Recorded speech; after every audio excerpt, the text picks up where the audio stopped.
नमस्कार, मैं मनीष और आप देख रहे हैं वी न्यूज़ पर हमारा कार्यक्रम आपकी बात विथ मनीष, आपकी बात मनीष के साथ। जी, आज हमारे साथ बात करने के लिए बिहार के प्रख्यात विख्यात अच्छे डॉक्टर, हड्डी और नस विशेषज्ञ हैं, रोग विशेषज्ञ डॉक्टर प्रोफेसर डॉक्टर आलोक मिश्रा जी हैं स्टूडियो में। तो हम लोग उनसे बात करते हैं। सर, आपका बहुत बहुत धन्यवाद हमारे स्टूडियो में आने के लिए, स्वागत है आपका। धन्यवाद बुलाने के लिए हमको, और आपके सभी दर्शकों को मेरा नमस्कार। जी सर, जी सर। सर, हमारे जो भी गेस्ट आते हैं उनके लिए हम कुछ क्लिपिंग तैयार करते हैं। हमारा आईटी टीम है, आईटी वॉरियर है हमारे सर, वो लोग क्लिप तैयार करते हैं क्लिपिंग। तो हम चाहते हैं कि पहले वो क्लिपिंग देखा जाए सर। जी। आलोक मिश्रा बिहार के जाने मानी प्रख्यात हड्डी एवं नस रोग विशेषज्ञ हैं और पटना मेडिकल कॉलेज हॉस्पिटल में प्रोफेसर भी रह चुके हैं। ये जब 1973-74 में राजेंद्र मेडिकल कॉलेज रांची से मेडिकल के छात्र थे, इस समय जेपी आंदोलन शुरू हो रहा था और डॉक्टर मिश्रा के बारे में कहा जाता है कि शुरू से ही क्रांतिकारी विचार के व्यक्ति रहे। इसी क्रम में अपने छात्र जीवन में ही यह जेपी आंदोलन से जुड़ पड़े और बढ़ चढ़कर जेपी आंदोलन में अपनी सहभागिता निभाई। इसी क्रम में यह जेल भी गए। हालांकि उनके बारे में बताया जाता है कि जेपी आंदोलन के दरमियान जेल से छूटने के बाद उन्होंने देखा कि आंदोलन के बाद भी वही भ्रष्टाचार, वही लाल पिता शाही कायम है। यह बातें उन्हें काफी पीड़ा पहुंचाई। इसके बाद इन्होंने अपना ध्यान पूर्णतः पढ़ाई की ओर लगा लिया। उसके बाद वह हजारीबाग आए, जहां से उन्होंने अपने विभाग में एमएस किया। इन्होंने सर्जन के रूप में काफी काम किया, विभिन्न प्रकार की सर्जरी की, जिसमें हैंड सर्जरी इन्होंने काफी किया।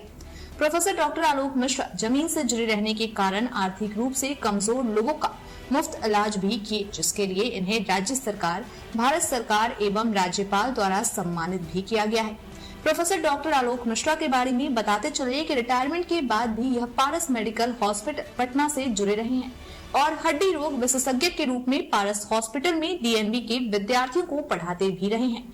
फिलहाल प्रोफेसर डॉक्टर आलोक मिश्रा प्रधानमंत्री नरेंद्र मोदी एवं बिहार के मुख्यमंत्री नीतीश कुमार के प्रमुख सलाहकार रह चुके प्रशांत किशोर द्वारा निर्मित संगठन जन स्वराज के साथ जुड़े हुए हैं एवं अभी भी पूर्वी चंपारण में जन स्वराज के संरक्षक के तौर पर अपनी भूमिका निभा रहे हैं। उनका मानना है कि जन स्वराज ही बिहार राज्य के लिए आखिरी उम्मीद है।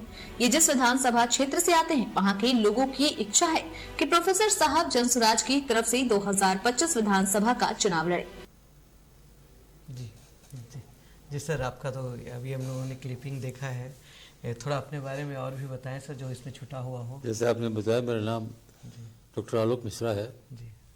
मैं पटना मेडिकल कॉलेज में प्रोफेसर था। जी सर। वहाँ से सेवानिवृत्त हुआ हूँ। उसके बाद मैं पारस अस्पताल में पोस्ट ग्रेजुएट टीचर था और हैंड सर्जन था। पर जन स्वराज से जुड़ने के पश्चात हमने पारस में काम करना बंद कर दिया है। जी जी। और अंशकालिक जन स्वराज से जुड़े हैं अभी हम। जी जी। और इसके पूर्व में पढ़ाई मेडिकल कॉलेज में, पिछले लगभग 30 साल का मेरा अनुभव है पढ़ाने का। जी। मेडिकल कॉलेजों में। जी। सर, आप जेपी आंदोलन से भी जुड़े हुए रहे हैं। पॉलिटिकल सिनेरियो अगर देखा जाए सर, तो उस समय जेपी आंदोलन में से जुड़े हुए लीडर्स और आज के लीडर्स में आपको क्या अंतर लग रहा है सर, या उस आंदोलन के बारे में कुछ बताएं सर। ऐसा है कि उसमें तो हमारी उम्र रही होगी 23-24 साल होगी उम्र। मैं फाइनल ईयर का स्टूडेंट था पर रांची मेडिकल कॉलेज में। लेकिन ऐसे संस्कार हमको लगता है हमको अपने परिवार से मिला। चंपारण आंदोलन में मेरे ग्रैंडफादर बहुत सक्रिय भागीदारी थी और गांधी जी के बहुत नज़दीक थे वो। तो परिवार से संस्कार भी ऐसा था कि थोड़ा विरोधी मन है हमारा, तो हमने पढ़ाई छोड़ दी फाइनल की और जयप्रकाश आंदोलन में लग गए। और हम लोगों ने 74-75 में आंदोलन का रांची में बहुत हम लोगों ने जयप्रकाश जी को अपने मेडिकल कॉलेज में बुलाया। सरकारी मेडिकल कॉलेज था, उसमें उनकी बड़ी सभा कराई। उससे वहाँ के लोग, प्रिंसिपल और डिस्ट्रिक्ट एडमिनिस्ट्रेशन बहुत नाराज़ हुआ कि सरकारी कॉलेज में जयप्रकाश जी की सभा हो रही है। तो ये सब चलता रहा और मैंने लगभग पढ़ाई छोड़ दी थी और आंदोलन में ही लगा हुआ था। लेकिन ऐसा हुआ कि जिस दिन इमरजेंसी लगी, 26 तारीख को लगी, और 27 तारीख की सुबह 6 बजे हमारे कमरे, हॉस्टल के कमरे में, मैं रहता था हॉस्टल में ही, हालांकि पढ़ाई छोड़ दी थी मैंने, पर रहता था हॉस्टल में। वहाँ के तत्कालीन डिप्टी कमिश्नर निशिकांत सिन्हा मेरे कमरे में आए और उन्होंने मुझे वहाँ से अरेस्ट कर लिया। और मैं अभी इमरजेंसी लगी थी, हम लोगों को तभी ज़रा पता ही चला कि मनसे लगी है, पर इसका ज़रा भी आभास नहीं था कि हम लोग को तुरंत ही आज ही के दिन पकड़ लिया जाएगा। नहीं तो हम लोग अंडरग्राउंड हो जाते तो मौका ही नहीं मिला। फिर उसके बाद लंबी यात्रा जेल में हम लोग झेली। फिर जब जेल से बाहर निकल के आए तो बहुत निराशा हुई कि जिस चीज़ के लिए हम लोग मतलब हम लोग तो यंग थे और उसमें तो आदर्शवादी होता है आदमी, युवा आदमी ज़्यादा आदर्शवादी होता है। अच्छा। और जब बाहर निकल के आए तो मतलब जैसी व्यवस्था थी वैसी व्यवस्था बल्कि उससे और ख़राब व्यवस्था देखने को मिली। तो हम लोग बहुत निराश हो गए। फिर मैंने अपनी पढ़ाई शुरू कर दी और मैंने पढ़ा, फिर मैंने MS किया ऑर्थोपेडिक्स में, फिर मैं टीचर बन गया मेडिकल कॉलेज में। अब यात्रा चलती रही और अभी सौभाग्य मिला है कि प्रशांत किशोर जी से जुड़ा हूँ। आपने बहुत बड़ी बात बोली सर कि युवा लोग ज़्यादा आदर्शवादी होते हैं। ये युवाओं के लिए बहुत बड़ा संदेश है, अच्छी बातें हैं सर युवाओं के लिए। सर आप डॉक्टर हैं सर, तो as a doctor sir Bihar की स्थिति क्या है सर मेडिकल कॉलेजेस की? लगता है क्या और भी कॉलेजेस होने चाहिए, पढ़ाई होनी चाहिए, क्या है, कैसा लग रहा है? आप सेटिस्फाइड हैं सर? ना, नहीं सेटिस्फाइड है। नहीं है। ऐसा है कि देखिए हम तो सरकारी कर्मचारी थे, भी सेवानिवृत्त हैं। जी जी। पर तो सरकार के बारे में ज़्यादा बोलना सरकारी कर्मचारी के लिए शोभनीय नहीं होता है। लेकिन इतना मैं बता दूं कि बिल्कुल ही संतोषप्रद नहीं है यहाँ की व्यवस्था। देखिए कोई तो बात है कि बिहार के लोग मेधावी होते हैं, इसमें कुछ संदेह नहीं है। जी सर। और बिहार के लोग मेहनती होते हैं क्योंकि पूरे हिंदुस्तान के कल कारखाने बिहारी मजदूर चलाते हैं। और किसी भी ज़िले में देश से चल जाइएगा वहाँ आपको बिहार के डॉक्टर, इंजीनियर, IAS IPS मिल जाएंगे, तो मेधावी होते हैं। फिर भी बिहार राज्य का देश का सबसे पिछड़ा, सबसे बेरोजगार, सबसे अशिक्षित, सबसे लाचार राज्य क्यों है? इसको समझना, उसको गहराई सोचना पड़ेगा। वही दशा मेडिकल कॉलेज की भी है। मेडिकल कॉलेज की वही दशा है, वैसे ही है। इसमें मूलभूत परिवर्तन की आवश्यकता है और सरकार को उसके लिए थोड़ा संकल्प लेना पड़ेगा और उसको नीचे से मतलब नीचे से सुधारना होगा। ऊपर से जो विंडो ड्रेसिंग कहते हैं उससे नहीं करने वाला है। ये व्यवस्था बिल्कुल ही खराब हुई है। जी सर, आपका देख रहे थे सर कुछ विजुअल में हमने देखा कि आपने फिंगर कटा हुआ है सर, उसको भी ऑपरेट कर मतलब उसके बाद by training I am hand surgeon. Okay. तो हैंड सर्जन तो ऐसा हुआ कि वो तो मैंने किया ही है। तो ऐसा हुआ कि 2002-03 में एक योजना बनाई भारत सरकार ने, WHO ने एक योजना बनाई। उसमें देश के 5 मेडिकल कॉलेज को चुना गया जहाँ पर हैंड सर्जरी करके लेप्रेसी कुछ रोगियों के हाथ खराब हो आते हैं। वो बिल्कुल ठीक होते हैं पर उनका हाथ नहीं काम करता है, इसलिए वो बेचारे लाचार हो जाते हैं। क्योंकि कोई उनको खाना खिलाए, कोई कपड़ा पहनाए, कोई उनका एक्टिविटी डेली लिविंग कराए। तो ये योजना बनी कि उन लोगों का हाथ ठीक कर दिया जाए तो वो लोग भी समाज में आपके मेरे जैसे काम करेंगे। जी सर। समान लोगों की जरूरत, वो बल्कि अपने लिए कमाएंगे, परिवार के लिए कमाएंगे। जो लाचार बने हैं, लाचार हो गए हैं, इसकी योजना बनी और हम लोगों ने उसके लिए सजी एक प्रोजेक्ट बना। उसमें PMCH में WHO, बिहार गवर्नमेंट, भारत सरकार और भी संस्थान, डीमन फाउंडेशन ऑफ बेल्जियम, इन लोगों ने मिलकर बनाई योजना और 5 मेडिकल कॉलेज को चयनित किया WHO ने। आपको सुन के बहुत खुशी होगी कि पटना मेडिकल, मैं ही उसका लीड सर्जन था और पटना मेडिकल कॉलेज में हम लोगों ने देश में लगभग 10 साल में सबसे ज़्यादा सर्जरी की। अखबार में भी सब छपा समाचार। और हम लोगों को फिर बुलाया गया दिल्ली, तो हमको बताया गया कि आप अपना मॉडल बताइए कि क्या है कि अन्य राज्यों में, अन्य जगहों में क्यों नहीं हो सका। हम वहाँ गए और भारत सरकार के और सभी राज्य के लोग आए और हमने वहाँ एक प्रेजेंटेशन दिखाया वहाँ पर भारत सरकार के सामने, वहाँ सब लोग थे। और फिर उसके बाद फिर हम लोग आए तो फिर हुआ कि PMCH में इसका बड़ा कार्यक्रम होगा, यहाँ से ट्रेनिंग होगी सर्जनों की, ताकि चूँकि इतनी संख्या है कुछ रोगियों के खराब हाथ वाले रोगियों की इतनी बड़ी संख्या है। समझिए कि बिहार में ही अभी आज के दिन 2.5 लाख मरीज ऐसे हैं, ये डाटा WHO का है, जिस सिर्फ हाथ के चलते कोई काम नहीं कर पाते हैं, लाचार हैं। और हाथ बन जाए उनका तो वो भी आप हमारे आपके जैसे काम कर लेंगे, समाज में सम्मिलित हो जाएंगे। पर ये भी कार्यक्रम हमारे सेवानिवृत्त होने के बाद बंद हो गया।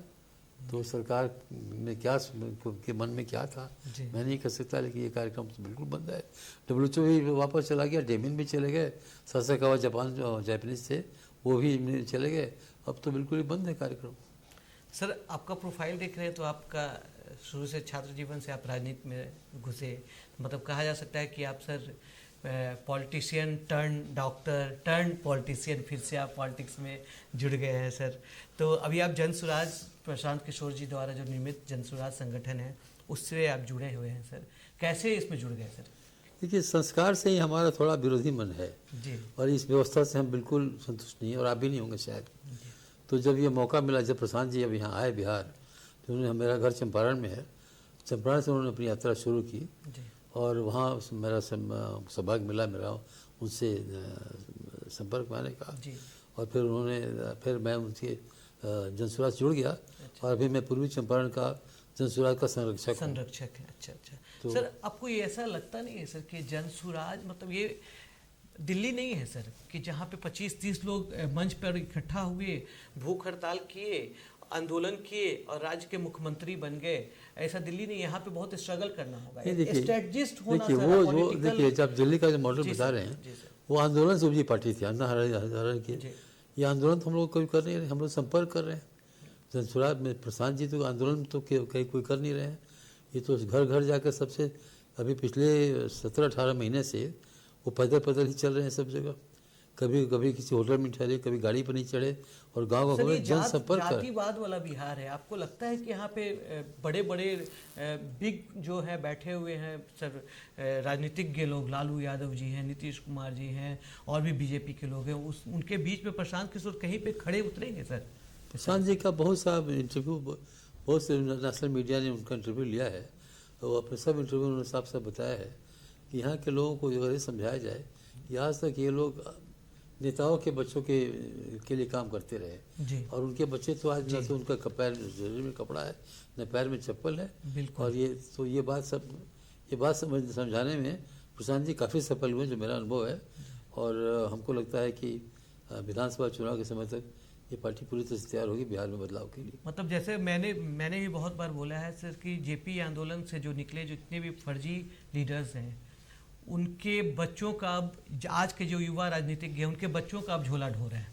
पहले के लोग उनका झोला ढोए, आज के दिन में उनके बच्चे लोग का झोला ढोया जा रहा है। ऐसा ही है सर। इसी के विरोध में प्रशांत किशोर जी रोड पे निकले। ऐसा है कि प्रशांत किशोर जी इसलिए आए कि आपको उनके बारे में क्या बताएं, सबको पता है क्या है वो।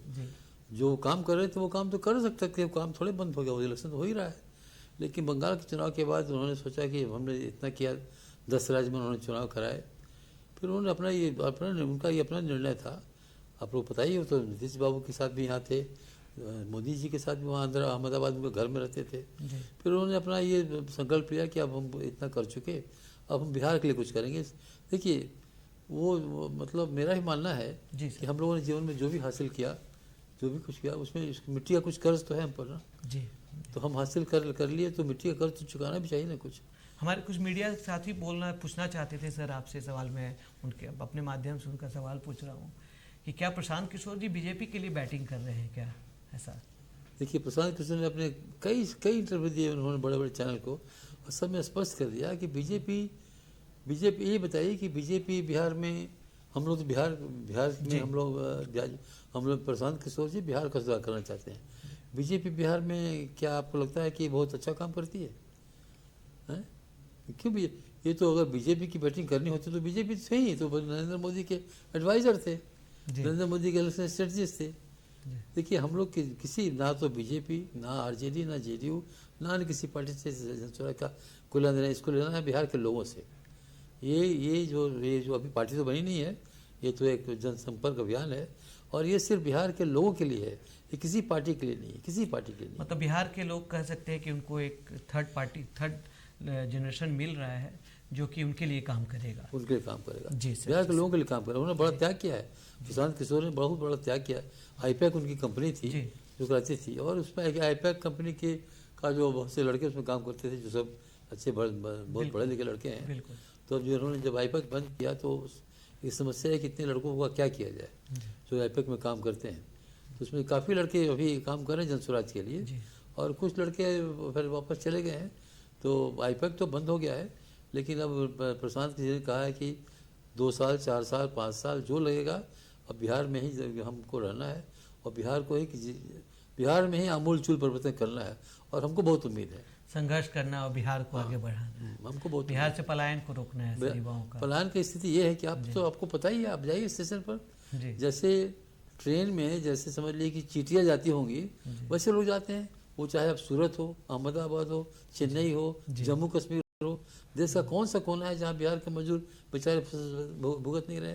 ये सब घर के बच्चे हैं, ये जो बाहर में जिनको मजदूर देखा जा रहा है वो अपने घर के तो अनमोल बच्चे हैं ना। जी सर, आप प्रसिद्ध डॉक्टर हैं, जाने माने डॉक्टर हैं।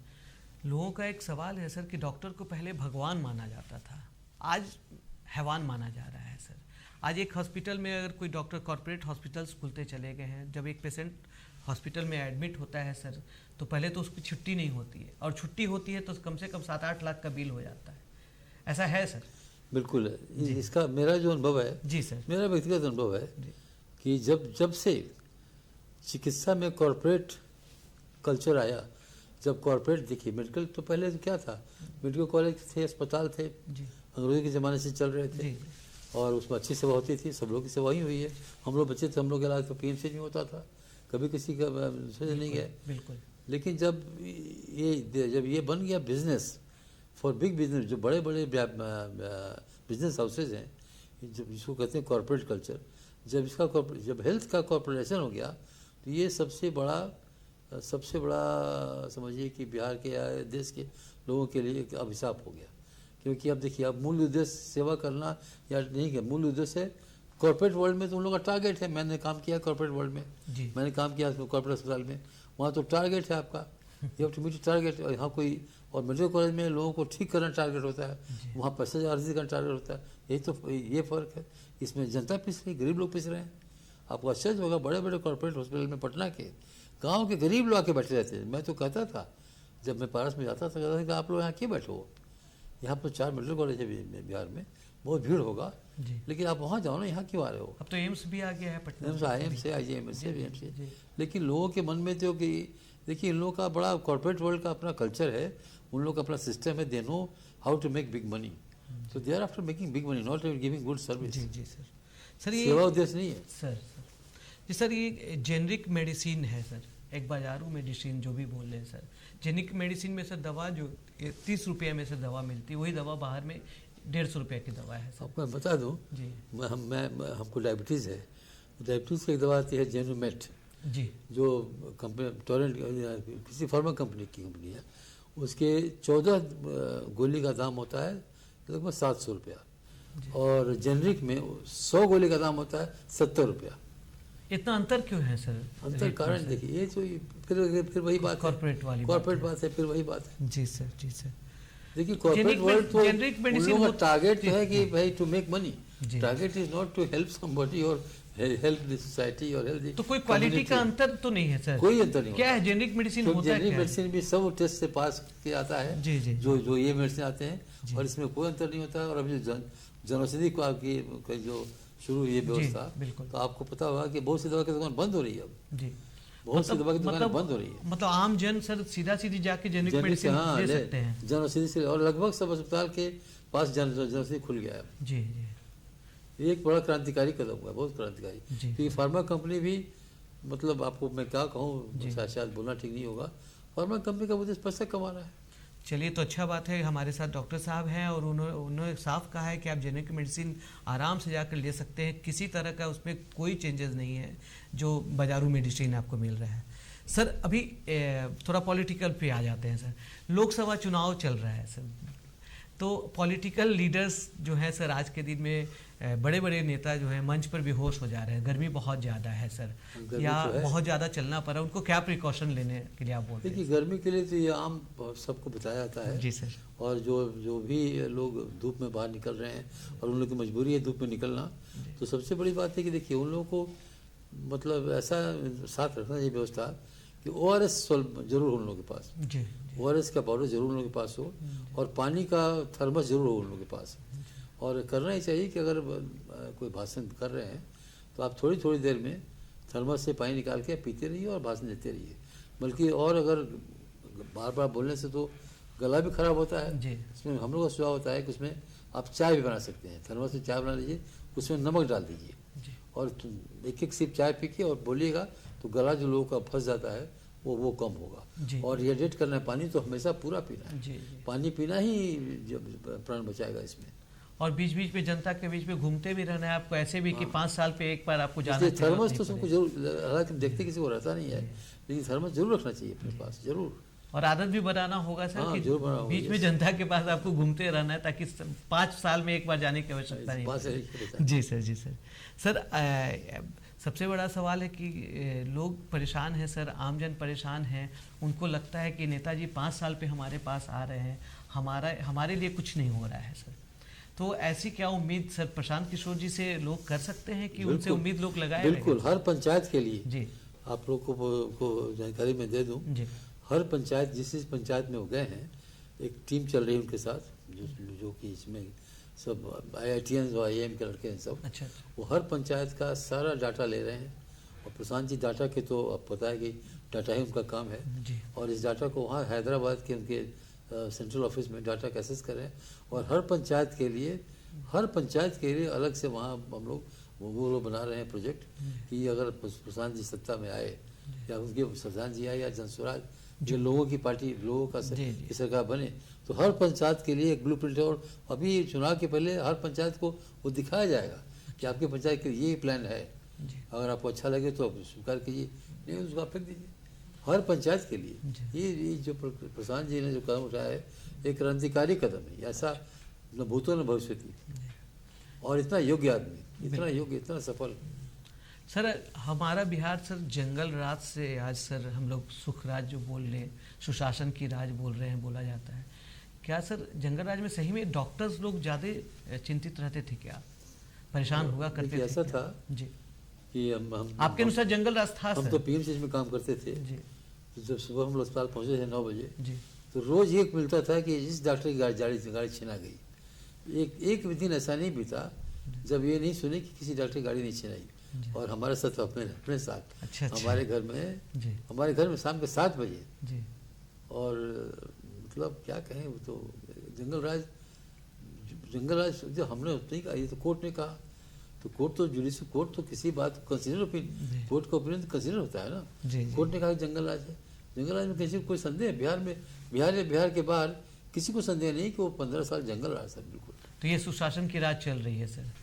पहले 5 साल तो बहुत अच्छा हुआ। अच्छा। और उसके बाद नीतीश जी पता नहीं कहाँ भटक गए, उसके बाद तो कुछ किया नहीं, उसके बाद तो ज़्यादा कुछ नहीं हुआ।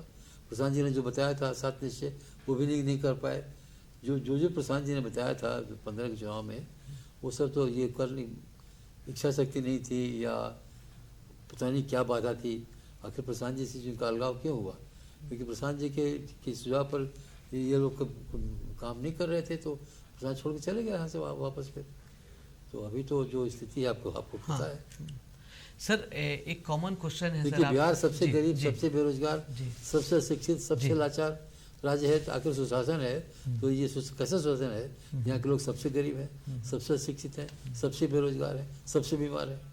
हाँ सर, आप मेहसी विधानसभा क्षेत्र से आप आते हैं? पिपरा विधानसभा क्षेत्र से आते हैं। तो आप जनसुराज से चुनाव लड़ रहे हैं सर 2025? अभी देखिए, मेरा चुनाव लड़ने का कभी कोई मेरा मानना है सर अच्छे लोगों को राजनीति में आना चाहिए, लेकिन मैं चुनाव लड़ने में बिल्कुल इंटरेस्ट नहीं हूँ। लेकिन जनसुराज के मैं काम करूँगा। जी जी जी। मैंने सब काम छोड़ दिया है जनसुराज के काम करने के। एकदम फुल्ली पॉलिटिक्स में आप? मैंने पारस बहुत हैप्पी था मैं वहाँ, मतलब एक बड़ा अस्पताल है और अच्छा था। प्रैक्टिस भी आपका चल रहा है अभी सर? हाँ, प्रैक्टिस करते हैं, आम जन को भी आप देखते हैं सर इस तरह से? जी बिल्कुल सर। मैंने पारस छोड़ दिया जनसुराज के काम के लिए। सर आखिरी सवाल है सर कि अभी छोटे छोटे बच्चों का सवाल, उनके पेरेंट्स बहुत चिंतित हैं सर। क्या है कि बोर्ड्स का रिजल्ट आने वाला है और पेरेंट्स भी चिंतित हैं, बच्चे भी चिंतित हैं। ये पूरा लाइफ का टर्निंग पॉइंट बोला जा रहा है कि टर्निंग पॉइंट है। हालांकि ऐसा टर्निंग पॉइंट नहीं, ऐसे बहुत टर्निंग पॉइंट आते हैं। आप उन्हें क्या सलाह देते हैं सर अपनी तरफ से? देखिए, बच्चों को सलाह देते हैं, बच्चों के पेरेंट्स को सलाह देते हैं। जी सर। पेरेंट्स क्या करते हैं, देखिए, every child is born with unique speciality. आप उस बच्चे को स्पेशली पहचानिए। ये जो अंधी दौड़ चल रही है कि सबको इंजीनियर, डॉक्टर, IAS बनाना है, इससे बच्चे पिस रहे हैं। हर बच्चे में एक यूनिक क्वालिटी भगवान बना के भेजता है। आप उसको आइडेंटिफाई कीजिए, उसको देखिए लव इज अबव एवरीथिंग। उसको आप अप्रिशिएट कीजिए, उसको लव कीजिए, उसके साथ समय बिताइए, उसकी आकांक्षाओं को देखिए और उसको प्रोत्साहित कीजिए। उसको दबाव मत डालिए कि आज मैं आपके यहाँ आ रहा था, कितने बच्चे जा रहे हैं सब बेचारे इस धूप में, तो आखिर हम लोग ये इस रैट रेस से बाहर कैसे निकलेंगे। जी बिल्कुल। इसलिए बच्चों को आज़ादी होनी चाहिए कि वो अपना अपना अपने मन से, अपनी इच्छा से अपने भविष्य का चुनाव करें, ये होना चाहिए। किसी तरह ये जो मानसिक जी। परेशानी हो रही है बच्चों, ये पेरेंट्स की प्रेशर से हो रही है। बिल्कुल बिल्कुल। बच्चे निर्भर, बच्चों को खेलना बंद हो गया। बिल्कुल, मेरा भी मानना है सर कि लाइफ सबसे अनमोल लाइफ है, लाइफ इज प्रीशियस सर, उसको जीना है सर। और भगवान ने हर जीवन को बनाया है बड़ा यूनिक। बिल्कुल बिल्कुल सर, एकदम। और इसलिए मैं बच्चों को बोलता हूँ सर कि तुम समय की रेत पर छोड़ते चलो निशान, कि देखे तुम्हें ये जमी, देखे तुम्हें आसमां। जी बहुत अच्छा लगा आज हमारे साथ सर, आपने समय दिया, बहुत अच्छी बातें हुई सर, आपका बहुत बहुत धन्यवाद। आपने मुझे बुलाया, बहुत धन्यवाद आपका। जी सर जी। तो ये थे प्रोफेसर डॉक्टर आलोक मिश्रा जी, इनसे बात करके बहुत ही अच्छा लगा। आगे भी हम ऐसे ही शख्सियत को बुलाते रहेंगे, मैं उनसे बातें करेंगे। आगे देखते रहिए हमारा कार्यक्रम आपकी बात मनीष के साथ। धन्यवाद।